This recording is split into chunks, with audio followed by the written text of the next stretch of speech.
வணக்கம். இன்னைக்கு இந்த பதிவில் நம்ம பார்க்க போகிறது நாளைய தினம் பார்த்திங்கன்னா ஆடி மாதத்தில் வரக்கூடிய பஞ்சமி. இந்த பஞ்சமியை பார்த்திங்கன்னா நம்ம கருட பஞ்சமி அப்படின்னு சொல்கிறோம். இந்த பஞ்சமி ஏன் இவ்வளோ விசேஷமாக பார்க்கப்படுது, இந்த பஞ்சமியில் நம்ம என்னெல்லாம் செய்யலாம் அப்படிங்கிறது தான் இப்போ நம்ம தொடர்ந்து பார்க்க போகிறோம். அதுக்கு முன்னாடி நீங்கள் நம்ம சேனல் இன்னுமே சப்ஸ்கிரைப் பண்ணாமல் பார்த்துக்கிட்டு இருக்கீங்கன்னா சப்ஸ்கிரைப் பண்ணிட்டு பார்க்கறதுக்கு கொஞ்சம் கன்சிடர் பண்ணுங்கள். இப்போ வாங்க நம்ம தொடர்ந்து பதிவை பார்க்கலாம். இந்த வருடம் பார்த்திங்கன்னா ஆடி மாதத்தில் வரக்கூடிய வளர்பிறை பஞ்சமி திதி பார்த்திங்கன்னா நாளைய தினம், அதாவது 9/8/2024 வெள்ளிக்கிழமை அன்னைக்கு வருது. இந்த பஞ்சமியை நம்ம கருட பஞ்சமி அப்படின்னும் நாக பஞ்சமி அப்படின்னு கொண்டாடுறோம். இந்த பஞ்சமிக்கு முந்தின நாளான இன்றைய தினம் பார்த்திங்கன்னா நாக சதுர்த்தி அப்படின்னு கோவிலில் இருக்கக்கூடிய நாக சிலைக்கு அபிஷேகங்கள் எல்லாமே செஞ்சு புற்றுமண் பிரசாதமாக வழங்கப்படுது. நாளைய தினம் பார்த்திங்கன்னா கருட பஞ்சமி ரொம்பவே விசேஷமான நாளாக சொல்லப்படுது. நாளைய தினம் நம்ம எப்படி வழிபாடு செய்யணும், கருட பஞ்சமி நாளில் குழந்தை இல்லாதவங்க குழந்தை வரம் வேண்டியும் சகோதரர்களுடைய ஒற்றுமை வேணும் அப்படின்னு நினைக்கிறவங்க நாளைய தினம் இந்த நாக பஞ்சமி விரதத்தை கடைபிடிப்பாங்க. இதுக்கு புராண கதைகள் இருந்தாலுமே நாகம் சம்பந்தப்பட்ட தோஷங்கள் நிச்சயம் விலகும் அப்படிங்கிறது ஐதீகம். இதுக்கான புராண வரலாறு என்ன அப்படிங்கிறத பற்றி நம்ம சேனலில் நான் ஏற்கனவே ஒரு பதிவு கொடுத்துருக்கேன். அதுக்கான லிங்க்கை நான் கீழே இருக்க டிஸ்கிரிப்ஷன் பாக்ஸில் தரேன். மறக்காமல் எல்லாருமே கிளிக் பண்ணி செக் பண்ணி பாருங்கள். அந்த பதிவில் பார்த்தீங்கன்னா இந்த கருட பஞ்சமி எப்படி உருவானுச்சு, என்ன வரலாறு அப்படிங்கிறத பற்றி அதில் நான் சொல்லியிருக்கேன். இப்போ நம்ம இந்த பதிவை தொடர்ந்து பார்க்கலாம். நாகதோஷம், ராகுகேது தோஷம், காலசர்ப்ப தோஷம், காலசர்ப்ப யோகம் அப்படின்னு விதவிதமான பெயர்களில் தோஷங்கள் நம்ம ஜாதகத்தில் இருக்கும். 5 அறிவு இருக்கக்கூடிய மிருக வகைகளில் நாகமும் கருடனும் தனி சிறப்பு வாய்ந்ததா பார்க்கப்படுது. இந்திரனையே வென்ற கருடாழ்வார் பெருமாளுடைய அன்புக்கு உரியவர். நம்ம பெருமாளை வணங்குறதுக்கு முன்னாடி கருடாழ்வாரை வணங்குறது ரொம்ப ரொம்ப சிறப்பு. விவசாயி ஒருவருடைய விவசாய நிலத்துல தெரியாம மண்வெட்டிப்பட்டு நாகருடைய குழந்தைகள் இறந்து போனதாகவும் அதுல கோபமுற்ற நாகர் அந்த குடும்பத்தை அழிக்கிறதுக்கு முற்பட்டதாகவும் தன் தாய் தந்தையரையும் சகோதரர்களையும் மன்னிச்சு உயிர் பிச்சை தரும்படி நாகர்கிட்ட வேண்டிக்கிட்டதா புராண வரலாறு இருக்கு.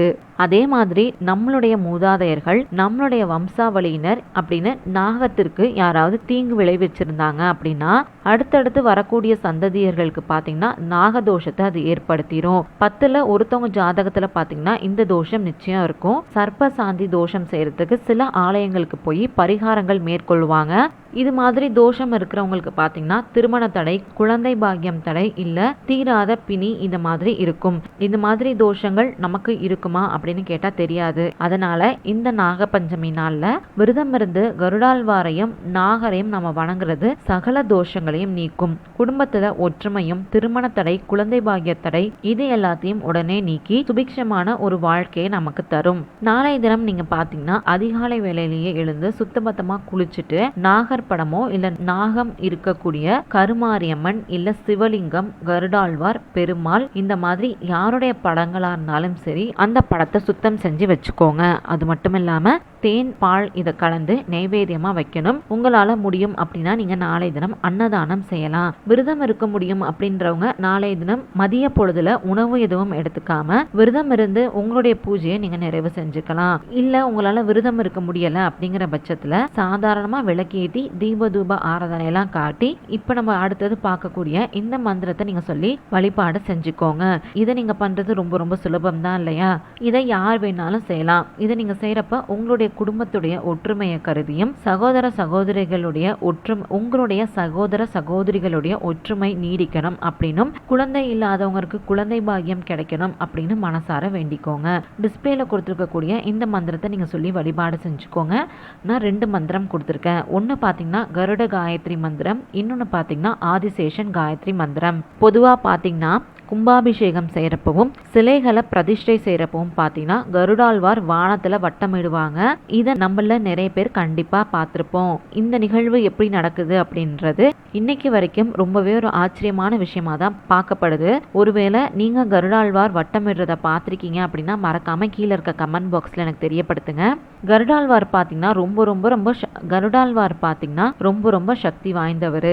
நாளைய தினம் நம்ம கருடனை வழிபாடு செய்யறப்ப சகல விதமான சௌபாகிய சௌபாகியங்களும் நமக்கு கிடைக்கும் அப்படிங்கிறது ஒரு நம்பிக்கையும் கூட. அதே மாதிரி நாகங்கள் பின்னி இருக்கக்கூடிய சிலைக்கு நம்ம நாளைய தினம் சந்தனம், குங்குமம் இதெல்லாம் வச்சு பால் ஊத்தி வணங்கணும் அப்படின்னா பிரிந்த தம்பதியர்கள் விரைவா ஒண்ணு சேருவாங்க. அது மட்டும் இல்லாம திருமணம் நடந்தும் கணவன் மனைவிக்குள்ளார எந்நேரமும் சண்டை சச்சரவு இருக்கு அப்படின்றவங்க நாளைய தினம் கண்டிப்பா நாகரை வழிபாடு செஞ்சுக்கோங்க. நீங்க நாளைய தினம் விரதம் இருந்து பூஜைகள்லாம் செஞ்சு கருடாழ்வார இந்த முறையில வழிபாடு செய்யறப்ப கண்டிப்பா உங்களுடைய வேண்டுதல்கள் எல்லாமே நிறைவேறும். உங்களுக்கு இந்த பதிவு பயனுள்ளதா இருந்துச்சுன்னு நினைச்சீங்கன்னா மறக்காம லைக் பண்ணிக்கோங்க. நீங்க அந்த பதிவை லைக் பண்றது மூலமா நிறைய பேருக்கு இந்த வீடியோவானது போய் சேரும். அது மட்டும் இல்லாம உங்களுக்கு ஆன்மீகம் சம்பந்தப்பட்ட தகவல்கள் பிடிக்கணும் நம்ம சேனலை மறக்காம சப்ஸ்கிரைப் பண்ணிக்கோங்க. நன்றி, வணக்கம்.